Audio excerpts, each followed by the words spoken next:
என் அன்பு செல்லமே, என்னுடைய அழகான தங்கமே, வாழ்வில் நீ படும் போராட்டங்களுக்கு அனைத்திற்கும் முடிவு கிடைக்க போகிறது. இன்று வியாழன் உன்னுடைய வாழ்க்கையில் மிகப்பெரிய ஒளிமயமான நாள். நீ எப்பொழுதுமே சொல்வாய், அது என்னவோ தெரியவில்லை சாய், வியாழக்கிழமையில் தான் எல்லாமே எனக்கு நல்லதாக நடக்கிறது. நானும் வெவ்வேறு கிழமையை எல்லாம் யோசிப்பேன். ஆனால் யதார்த்தமாகவாவது வியாழக்கிழமையில் தான் எனக்கு நல்ல விஷயங்களே நடக்கிறது என்பார். என்னுடைய தங்கமே, வியாழக்கிழமை என்பது எனக்கு உயர்ந்த நாள். என்னுடைய பிள்ளைக்கு வியாழக்கிழமையில் தானே நடக்க வேண்டும் என்று நான் ஆசைப்படுவேன். நான் எல்லோருக்கும் திட்டம் போட்டு வைத்திருப்பதோ அந்த கிழமையில் தானே. உன்னுடைய ஆசைகள், உன்னுடைய கோரிக்கைகள், உன்னுடைய இயக்கங்கள் அனைத்தையும் தெரிந்தனால் என்று மிகப்பெரிய ஒரு விஷயத்தை செய்வதற்காகவே வந்துவிட்டேன். பல நாளாக போராட்டங்கள், குடும்பத்தில் ஒற்றுமை இல்லாமல் தவிக்கிறார். சில சமயம் ஒற்றுமையாக இருப்பது போல இருந்தாலும் அடுத்த நிமிஷம் என்ன தெரியுமா நடக்கிறது? யாரோ ஒருவர் மூலமாக சண்டை வந்து விடுகிறது. நல்லாதானே போயிட்டு இருக்கு குடும்பம் என்று நினைத்த அடுத்த நிமிஷம் யாரோ ஒருவர் ஏதோ ஒரு சண்டையை போட்டு உங்களுடைய குடும்பத்திற்கு நடுவே விரிசலை உண்டாக்கி விடுகிறார்கள். இதையெல்லாம் பார்க்கும் பொழுது உனக்கு வாழ்க்கையில் எதுவுமே நிரந்தரம் இல்லை. ஒரு சந்தோஷம் கூடவா நிரந்தரம் இல்லாமல் இருக்கிறது? அந்த அளவுக்கு மனதளவில் எல்லோருக்கும் காயப்படுத்தி விட்டு பிறந்திருக்கிறோம் என்று நினைக்கிறார். அம்மா, உன்னுடைய வாழ்க்கையை கெடுக்க நினைப்பவர்கள் பல பேர் இருக்கிறார்கள். நான் 1, 2 என்று வரிசையாக சொல்லுவது பல பேர் இருக்கிறார்கள். உன்னுடைய வாழ்க்கையில் சின்ன வயதிலிருந்தே சரிதான், படிக்கும் காலத்திலிருந்தே சரிதான், ஏதோ ஒரு பெண்ணால் உனக்கு தொந்தரவு வந்து கொண்டேதான் இருக்கிறது.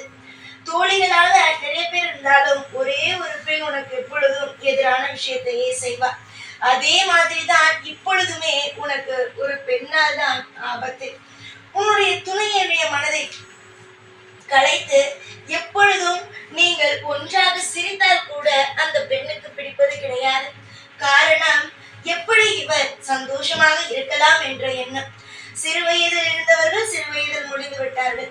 இப்பொழுது உன்னுடைய துணையோடு சேர்ந்த பிறகு வாழ்க்கையில் எல்லாம் நிம்மதியாக மாறிவிடும் என்று நினைக்கும் சமயத்தில் வேறொரு மாதிரியாக நடக்கிறது.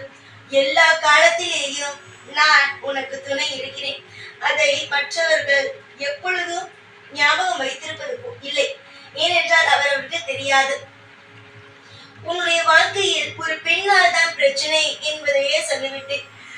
அந்த பெண்ணுக்கு என்ன தண்டனை கொடுக்கலாம்? நீயே சொல் பார்க்கலாம். உனக்கு இந்த நிமிஷம் வரைக்கும் ஒரு பெண் தான் உனக்கு எதிரியாக இருக்கிறார். நீ யாரையுமே எதிரியாக நினைத்தது இல்லை. ஆனால் உன்னுடைய வாழ்க்கையில் மற்ற பெண்கள் உன்னை பார்க்கும் பொழுதே பொறாமை எண்ணத்தோடு பார்க்கிறார்கள். ஏனென்றால் அழகாக இருக்கிறாய், தெளிவாக யோசிக்கிறாய், மற்றவரிடம் அன்பாக பேசுகிறாய். அது மட்டும் கிடையாது, இன்னொரு விஷயம் என்னன்னா, அறிவாக கருத்தாக பேசி எல்லோர் மனதையும் கவர்கிறாய். இதனாலேயே அவர்களுக்கு உன்னை பிடிக்காமல் போகிறது. இவள் வரும் இடத்தில் நாம் போனால் அங்கு மதிப்பு இருப்பதில்லையே, இவள் மட்டும் இப்படி எல்லாம் இருக்கிறாள் என்று ஒரு எண்ணங்கள் வந்துதான் உன்னுடைய மனதையும் உன்னுடைய வாழ்க்கையையும் கெடுக்க பார்க்கிறார்கள். துரோகிகள், எல்லாவற்றுக்கும் துரோகிகள். நல்லது செய்கிறார்கள் என்று நம்ப முடியவில்லை. கடைசியில் எதிரியாகவே அவர்களாகத்தான் மாறிவிடுகிறார்கள். யாரையும் நம்பாது, ஒருவரையும் நம்பாது. இவன் நல்லவன் என்று வாக்குவாதம் இன்னொருடம் செய்யாது. ஏனென்றால் யாரை எப்பொழுது கவப்பார்கள், யார் எப்பொழுது எல்லா விஷயத்தையும் செய்வார்கள் என்பது உனக்கு தெரியாது. நீ நிறைய சமயத்தில் நல்லவர்கள் என்று நினைத்து வீட்டுக்குள் விட்டவர்கள் தான் உனக்கு மிகப்பெரிய தப்பான விஷயத்தையே செய்திருக்கிறார்கள். உன்னுடைய மனதளவில் அந்த அளவுக்கு உடைந்து இருக்கிறார். கண்டிப்பாக விடிவு காலமோ வந்துவிட்டது. இதற்கு மேல் கவலைப்படுவதற்கோ கண்ணீரை சிந்துவதற்கோ எந்த ஒரு சிறு அவசியம் கூட கிடையாது. எதிர்பார்த்த நேரத்தில் எதிர்பார்த்த சமயத்தில் எல்லாமே உனக்கு சரசர சரசர என்று நடக்கும். இப்படி உன்னுடைய வாழ்க்கையை விட்டு சந்தோஷங்களானது போனதோ ஒரே திரியாக, அதே போலவே சந்தோஷங்கள் ஒரே திரியாக வந்துவிடும். கவலைகள் எப்படி வந்ததோ அதே போல சந்தோஷமும் வரும். சாயை நம்புபவர்கள் எப்பொழுதுமே எந்த ஒரு விஷயத்திற்கும் கவலைப்படக்கூடாது. அதாவது இந்த பொருள் கிடைக்கவில்லையே, இந்த விஷயம் கிடைக்கவில்லையே, அந்த விஷயம் எனக்காக கிடைக்கவில்லையே என்று எப்பொழுதுமே நினைக்க கூடாது. ஏன் தெரியுமா?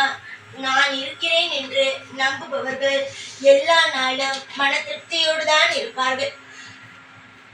யோசிக்க யோசிக்க உன்னுடைய வாழ்க்கையில் நீ ஏன் அதிகமாக நினைத்துப்பார் எந்த அளவுக்கு மாற்றங்கள் வந்திருக்கிறது என்று. தெய்வத்தை நீ வணங்க வணங்க உன்னுடைய வாழ்க்கையில் அதிக மாற்றங்கள். தெய்வத்தை வணங்க வணங்க உன்னுடைய வாழ்க்கையில் அதிக சந்தோஷங்கள். இப்படிதான் இருக்கிறது, இருந்தது, இனி இப்படித்தான் இருக்கும். நீ எந்த அளவுக்கு தெய்வத்தை மனதார நம்பி வணங்குகிறாயோ அந்த அளவுக்கு தெய்வமானது உன்னுடைய வாழ்க்கையில் உன்னை மேலும் மேலும் உன்னை கொண்டு செல்லும். துரோகிகளானவர்கள் உன்னுடைய வாழ்க்கையை பார்த்து இவள் வாழ்க்கை எப்படி இப்படி உயர்ந்தது என்று அண்ணாந்து பார்ப்பார்கள். உன்னுடைய சொல்ல போனால் உன்னுடைய உறவுகளே இவள் எப்படி இப்படி முன்னேறினாள், இவள் எப்படி இப்படி வந்தாள் என்று ஒரு கேள்விக்குறியோடு பார்க்கும் நிலைமை வந்துவிடும். ஒரு கதவு மூடினால் இன்னொரு கதவு திறக்கும். அதே போலவே யோகமானது உன்னுடைய வாழ்க்கையில் அடியெடுத்து வைத்துவிட்டது. இனிமேல் எந்த ஒரு நிமிஷத்திலேயும் எதையும் கண்டு அஞ்ச வேண்டாம். யோசியுங்கள், எல்லாவற்றையும் யோசியுங்கள். நீங்கள் யோசிக்க யோசிக்க உன்னுடைய வாழ்க்கையில் நிறைய மாற்றங்களும் நிறைய சந்தோஷங்களும் மட்டுமே தான் வருமே தவிர எப்பொழுதும் தோல்விகள் வராது. நன்மைகளானது உண்டாகட்டும். எந்த ஒரு நிமிஷமும் எப்பொழுதும் கலங்க வேண்டாம். சாய் இருக்கும் பொழுது உன்னுடைய வாழ்க்கையில் இனிமேல் வரும் நாட்கள் பிரம்மாண்டமாகத்தான் இருக்கும். அந்த பிரம்மாண்டத்திற்கு ஒரு குறைச்சலும் இருக்காது.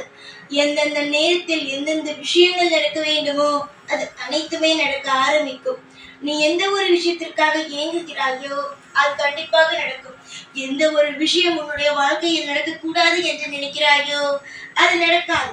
அதனால் எப்பொழுதும் ஒரே ஒரு விஷயத்தை மட்டும் ஞாபகம் வைத்துக் கொள்ளுங்கள். உங்களுடைய வாழ்க்கையை நான் தவறான பாதையில் அழைத்து செல்ல மாட்டேன். ஒவ்வொரு நாளும் உங்களுக்கு பிடித்தது போலவேதான் வாழ்க்கையானது இருக்கும். அதை இந்த நேரத்தில் இந்த சமயத்தில் நான் உங்களுக்கு தெளிவாகவே சொல்லிக் கொள்கிறேன். எந்த ஒரு பயமும் இல்லாமல் உங்களுடைய வாழ்க்கையில் எல்லாவற்றையும் தெரிந்து கொள்ளுங்கள். நான் யாருடைய மனதையும் காயப்படுத்துபவன் அல்ல. எந்த விஷயமாக இருந்தாலும் நேரடியாகவே பேசுபவன். உன்னிடம் நான் நேரடியாகவே சொல்கிறேன். கவலைகளை தூக்கி போடு, சந்தோஷத்தோடு வாழு. எதெல்லாம் தேவையோ அதெல்லாம் உனக்கு நிச்சயமாக கிடைக்கும். யாரை கண்டும் அஞ்சாதே. எல்லா பொழுதும் சாயிருக்கிறேன் என்று நம்பு. மனதளவில் மிகப்பெரிய உளைச்சல்கள் வந்தால் சாயி என்று ஒரு வார்த்தையை கொடு.